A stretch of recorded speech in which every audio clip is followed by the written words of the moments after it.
Do you know where your children are? Right now on the 10 o'clock news.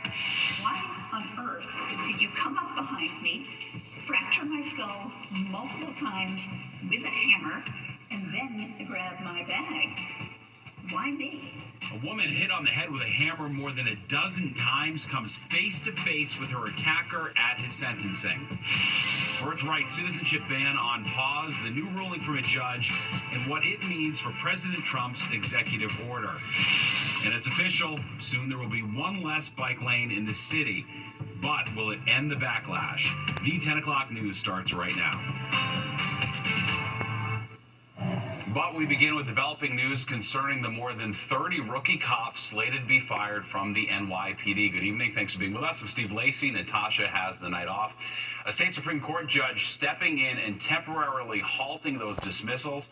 Fox 5's Richard Jacobus is here with new details tonight. Richard. Steve, just hours before those 31 uniformed officers were told to hand over their guns or face termination, the PBA tonight says not so fast. At the 11th hour, the state Supreme Court judge grants a temporary restraining order to keep those cops on the job, despite NYPD officials claiming they failed background checks and should have never been hired in the first place. The NYPD clarifying tonight that neither party won or lost with this decision, and this is just a pause until a judge can hear the arguments next week. Officials say those rookies lied on their exams and applications about their criminal history, illegal drug use, prior arrests, and about their previous employment status back in 2023 and 2024.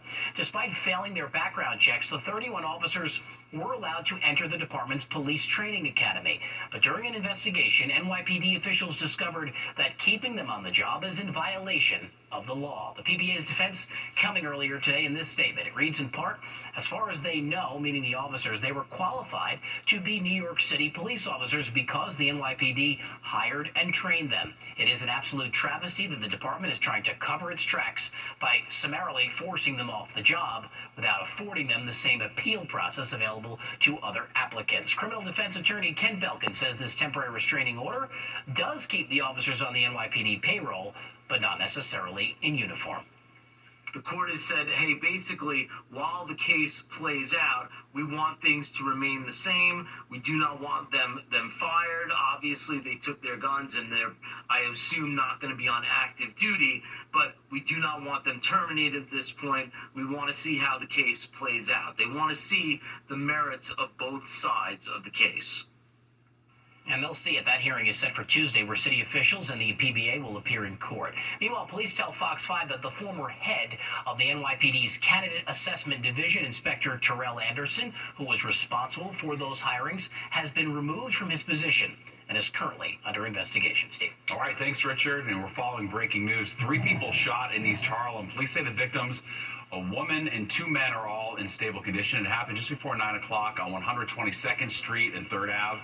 Video from Citizen App shows officers on scene tending to the victims. It's unclear at this point what led up to the violence.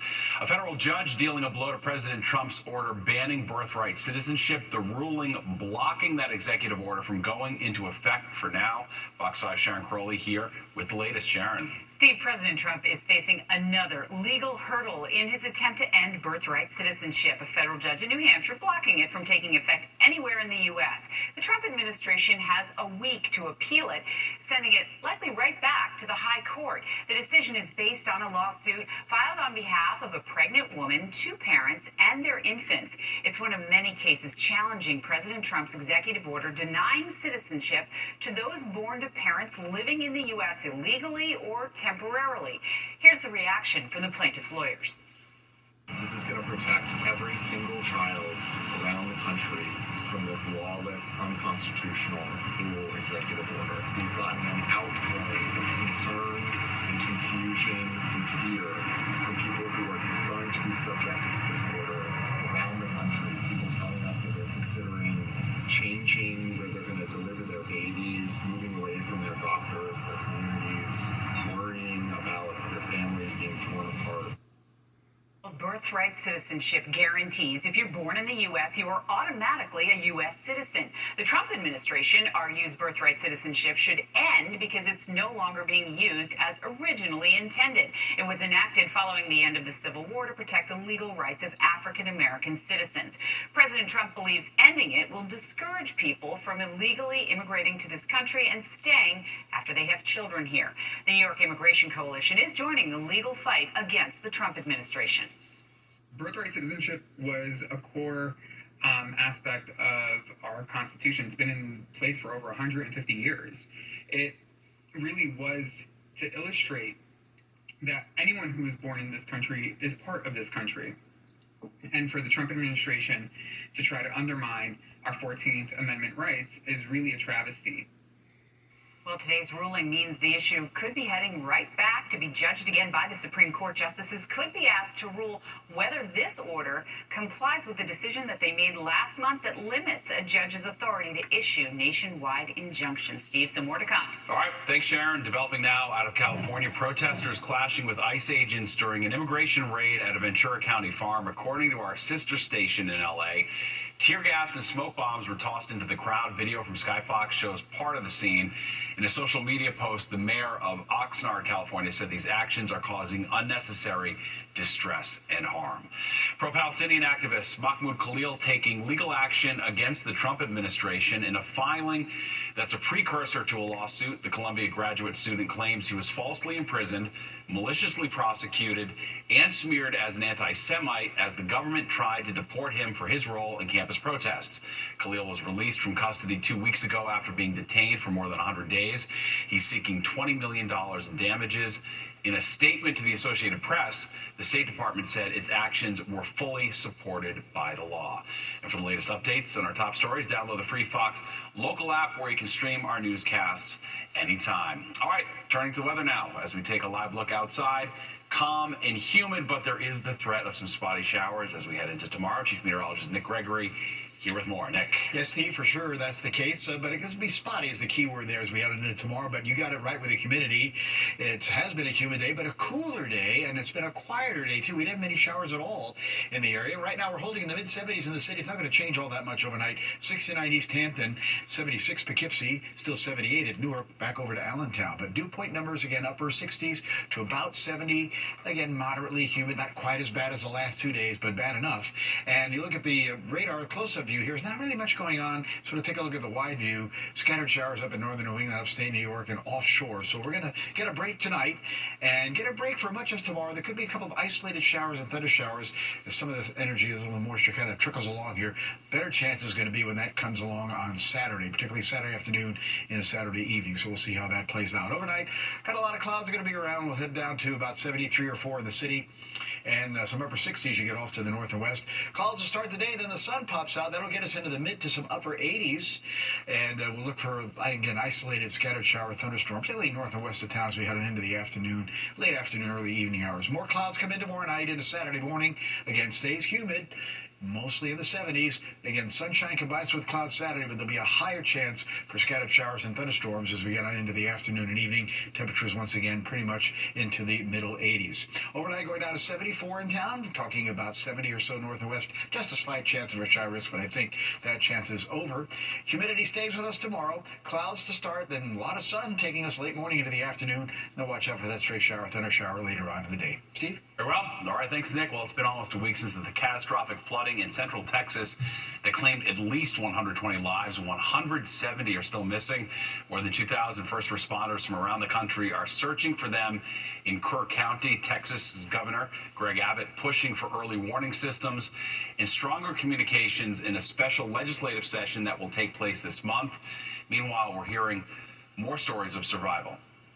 We actually escaped jumping through a restroom window, still down into roughly waist-high waters. I had to carry my 8-week-old baby. President Trump set to visit Kerrville tomorrow.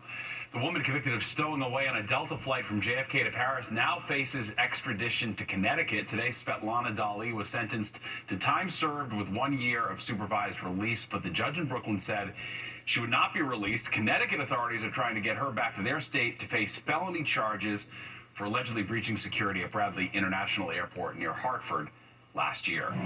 7 firefighters and 1 captain suffered minor injuries after a fire broke out inside 2 vacant buildings in Jersey City. It happened around 1:30 this morning on 4th Street. The mayor's office says both buildings collapsed shortly after firefighters arrived on scene. Officials say people living in the area reported trespassers living at the site, but no victims were found inside, and the cause remains under investigation. Well, a powerful New York Democrat making an endorsement in the New York City mayoral race. Zohran Mamdani hoping others will soon follow suit. All this as there's a growing push to keep Jessica Tisch as top cop, even if Mayor Adams doesn't win come November. Plus this.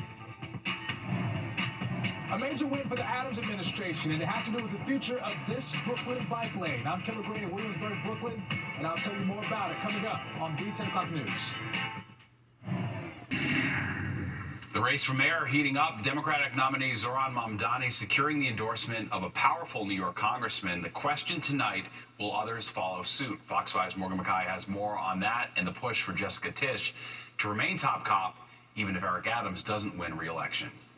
I'm hearing from sources that Democrats like Attorney General Letitia James are encouraging Mamdani to keep Jessica Tisch as a police commissioner if elected. Some influential Democrats and business leaders believe keeping Tisch at the helm of the NYPD could alleviate some voter concerns about Mamdani's public safety policies. Mamdani has said he doesn't want to hire more officers despite the staffing shortage, and he wants to eliminate the NYPD's overtime budget. These policies go against what Tisch has so far pushed for, but she is reportedly interested in staying on if Mamdani is elected.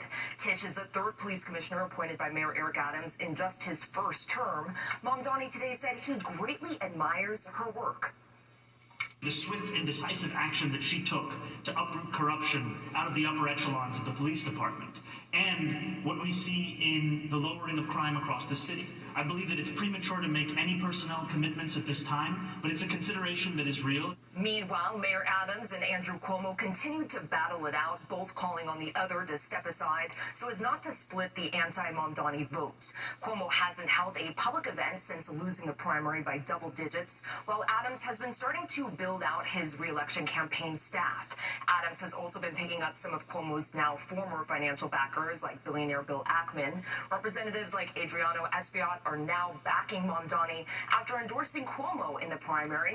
Espaillat wouldn't say if Cuomo should drop out of the mayor's race, but did say he has been urging Democrats like House Minority Leader Hakeem Jeffries to back Mamdani. We've had our primary, we had our election, and the people have spoken, and the Democrats have spoken, and they have said clearly that they have selected Assemblyman Zohran Mamdani to be our nominee of the Democratic Party.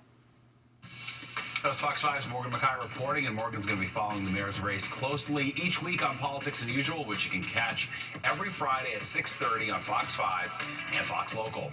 Police in the Bronx looking for the suspect after a 17-year-old girl is shot in broad daylight. Authorities say it happened around 2 o'clock this afternoon on West 176th Street in the Morris Heights section. The victim was taken to the hospital in stable condition after being shot twice in the leg. It's unclear if she was the intended target. And hundreds of people in the Bronx still displaced following a fire in their building, which took place 6 months ago. Now they're demanding something be done about it. The building they live in on Wallace Avenue in the Allerton section was hit with a vacate order because of the condition of the building following the fire. Those displaced residents were joined by the Legal Aid Society and Congressman Richie Torres today. They're saying the landlord has been keeping them in the dark about the status of the building.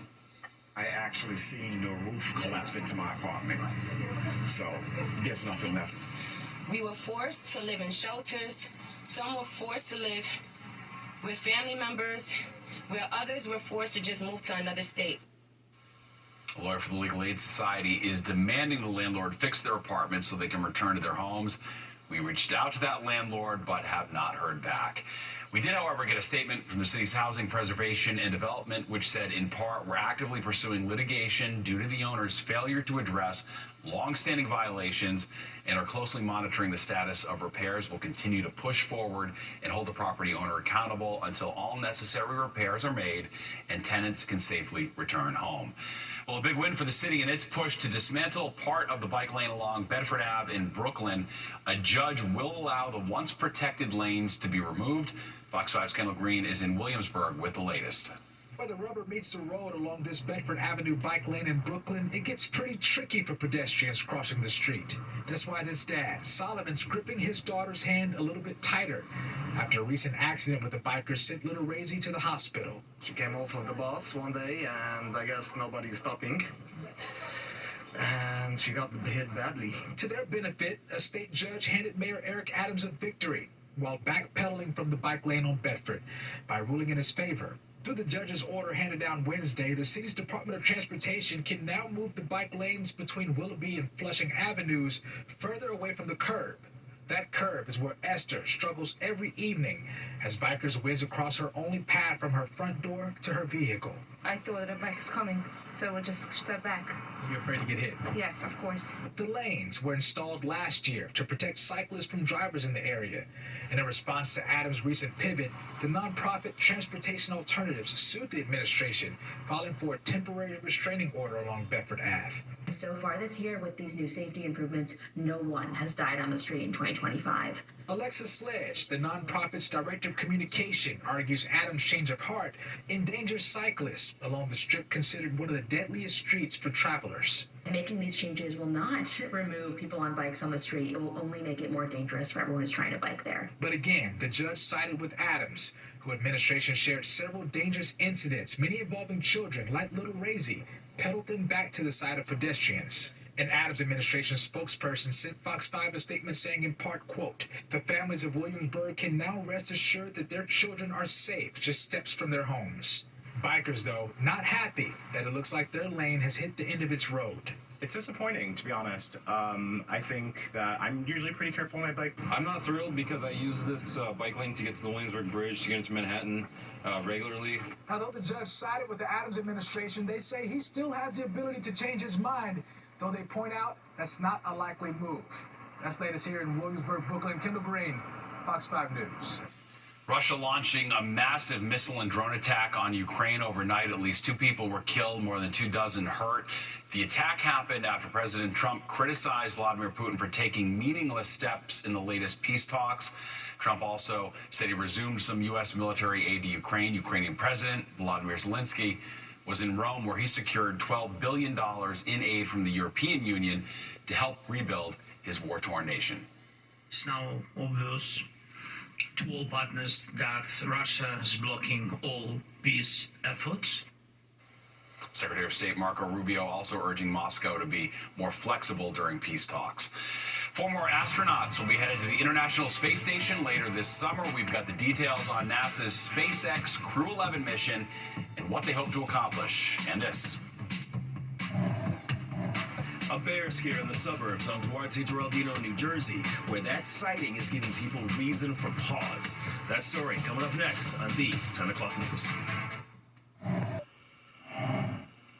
Transportation Secretary Sean Duffy has a new temporary title. President Trump announcing Duffy has been named interim NASA administrator and will remain in charge of both departments. This comes after Trump withdrew the nomination of tech billionaire Jared Isaacman, who has close ties to Elon Musk.